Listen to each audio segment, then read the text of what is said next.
Hi, I'm Andy Dean. I'm Chief Exec at CAN, Community Action Northumberland.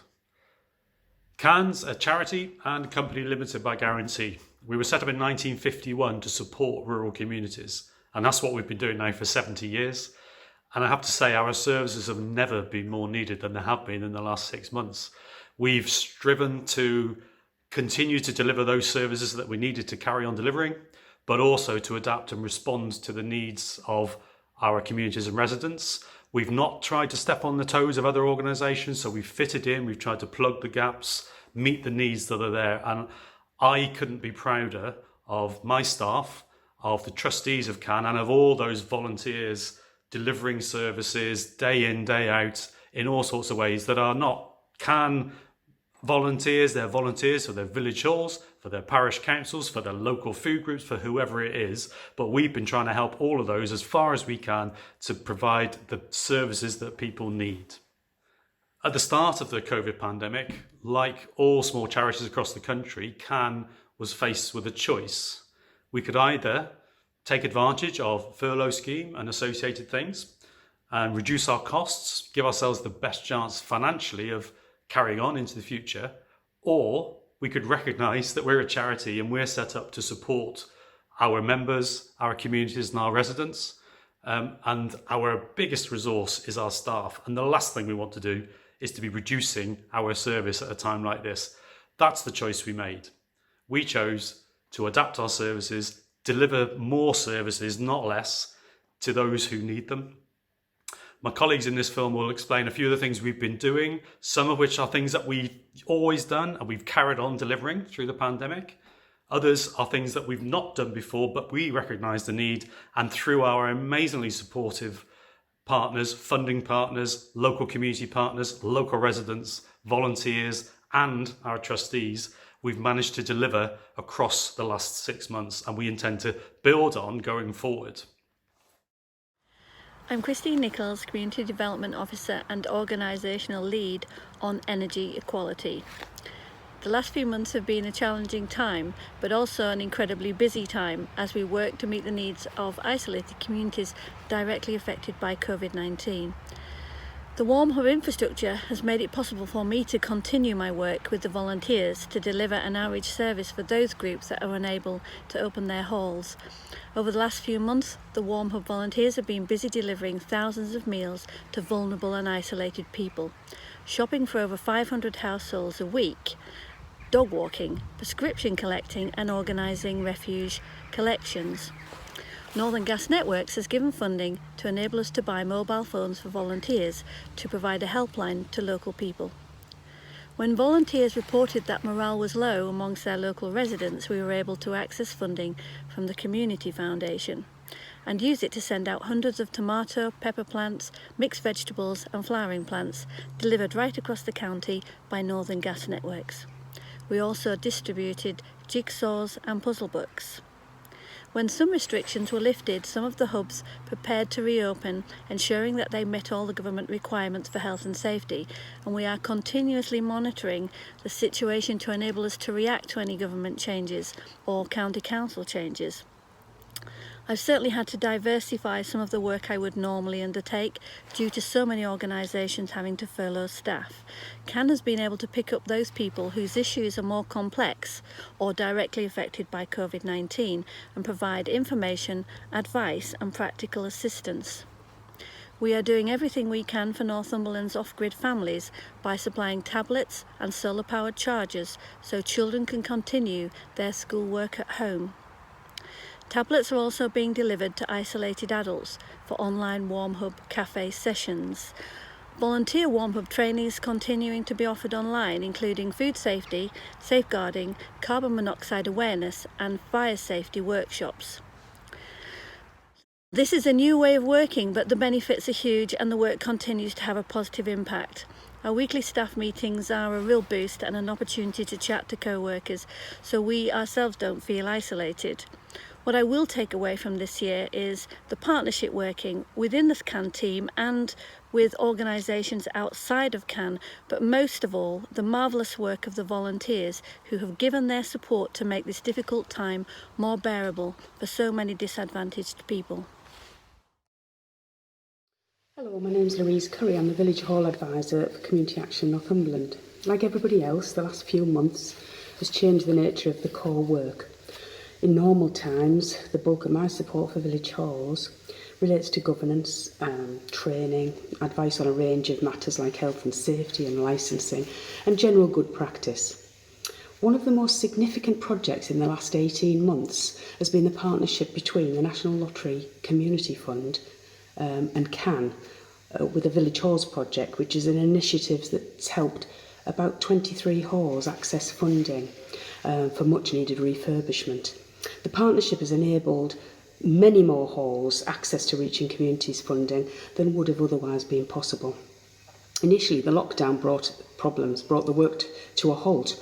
But as the world started to open up again and the builders were able to access materials again, the contractors could then carry on with their work without too much disruption because the halls were closed anyway. So some of them have actually finished that work in advance of what was envisaged. Many halls have not only started but have completed their projects.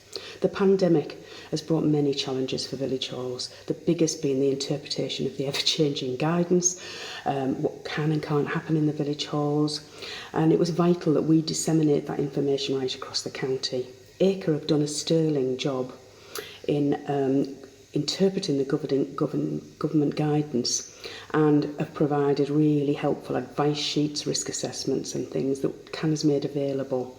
And we've done that through a range of methods. One of the main worries for the halls during the lockdown obviously was financial. How to keep the halls safe, how to keep them maintained. They still had the bills to pay, but they had no income. The government was really quick to offer financial support, which came via the County Council. A big chunk of my time was spent making sure that everybody who wanted to access those grants were able to do so and apply for them. It brought its own challenges. With the halls closing, some people were not as active on the internet, were not looking at websites, they were distracted with other things that were going on.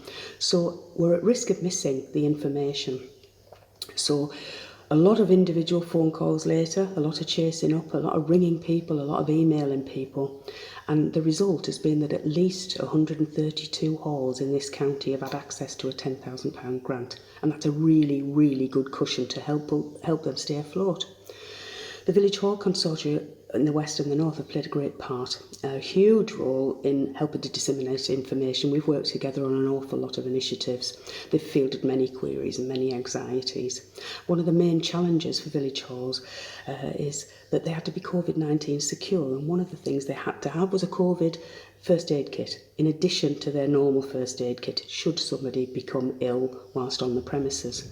One of the committee members of the West Consortium had a great idea of bulk buying the items for these kits to make them cheaper and making them available for the members of the West Consortium, which we did so and free of charge because we had a surplus of income.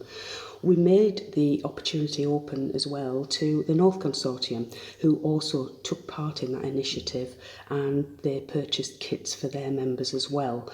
And I think there'll be about 125 halls who've been had a ready-made kit, which has taken a little bit of burden off the shoulders of the trustees. When there's an emergency, it brings out the best in people, and many village halls diversified while they were empty, and they became a hub for all sorts of voluntary activity. Some made scrubs for the NHS, some were distribution centres for food parcels. One offered a space for the local village shop that couldn't actually cope with storing all the goods that it needed to make sure that the residents had everything they needed from the village, especially those who were shielding or didn't have a car. One village ordered all its residents supermarket shopping and distributed them door to door through the village. My work can continue from home. Some things will need to wait, such as the hallmark assessments, face-to-face meetings, but people are becoming more familiar with meetings using Zoom. People still like to pick the phone up and call, so there's still that face-to-face and one-to-one personal support that can continue. The staff meet every week on Zoom, and this is a great way to bring a little bit normality to our working week and to catch up and find out about the great work that everybody has been involved with. Hi, I'm Julia and I run CAN's Rural Employment Hubs project. As you can imagine, the last few months have been a huge challenge for us. In normal circumstances, we run drop-in sessions with between 5 and 20 people coming along on any one day, looking for advice and support with looking for work, help with learning to use IT, and for general social support from other people who are in a similar situation to themselves. When lockdown started in March, we initially felt at a bit of a loss as to how we were going to continue. Our biggest challenge was always going to be that the majority of our members struggle with IT. Many of them had never used computers before they came along to the employment hubs and were only learning to use them now because the job centres expected them to go onto the internet, to look for work, to manage their benefits accounts and to keep online diaries of those activities. Others had the skills but couldn't afford to pay for broadband or for mobile contracts, and so, with public buildings such as libraries closed, had no internet access at all during lockdown. So, we started to think of as many ways of supporting people as we could. We did offer group meetings via Zoom, but even those who had internet access weren't comfortable with these. One-to-one Zoom appointments with work coaches, who people trusted, were more successful, and many people appreciated a regular phone call with staff.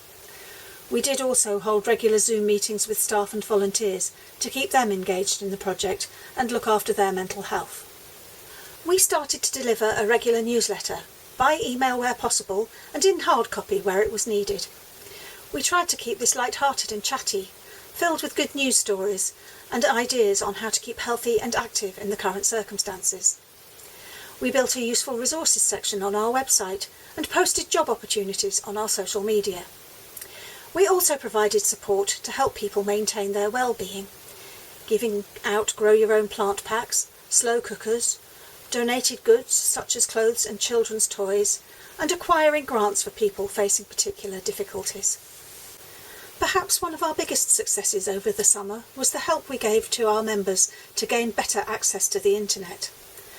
We received 13 tablets with internet access via the Devices.now campaign, and a further 10 through a grant from Northumberland Estates. These have been given to Employment Hub and Warm Hub members to keep to use at home to access the internet. We also joined up the Employment Hubs as UK online centres, which enables us to support people to learn to use computers through the Learn My Way programme, and provides training and resources for our staff and volunteers to become IT tutors. In mid-September, we were finally able to open the employment hubs again, albeit not as they were before. We can't make drop-ins COVID safe, so we now offer one-to-one appointments instead. A lot of work went into making this possible, liaising with our community venues, carrying out risk assessments, taking on new staff so we could offer enough appointments, and developing new publicity materials. Numbers are building up as we get the word out that we are open again, and those who are coming along really appreciate the support. Despite the challenges of the summer, we've seen a number of our members achieve great successes. Since April the 1st, 22 have moved into employment, and another 3 have job offers and are just waiting for the checks to be completed. 18 have moved into education. Looking forward, we have also received a grant from the Northumberland County Council's VCS Employability and Skills Fund, which we will use for 2 purposes. To purchase a further bank of 10 devices, which we'll keep to loan out to people who may join the project in the future, so they have internet access at home, and to develop a series of webinars to support people who've lost their jobs due to COVID. This means that even if we face full lockdown again, we are in a strong position to continue supporting people. Behind me is the latest addition to community-led housing in Northumberland. Back in 2017, CAN set up an arm's length company, Communities CAN North East, to support local groups, organisations that want to develop and refurbish affordable homes to be owned, managed and operated by themselves. It's a way of actually giving the community much more control over housing in their area to make sure it's available for local people that work there, have connection with the community. So this one is in Embleton, next to the cemetery, just completed this autumn 2020, and there's a number of these all around the county which we're supporting through Communities CAN. We'd love more to come forward that we can help. I couldn't be prouder of CAN as an organisation throughout the whole of my 5 years as Chief Executive, but in particular the last period of this pandemic. It's been truly horrendous period to go through for everybody, but my staff, my trustees, all of the volunteers that are involved in one way or another with CAN directly or with some of the things that we support have been amazing. And without them, we just couldn't deliver the things that we're delivering. So thank you very much.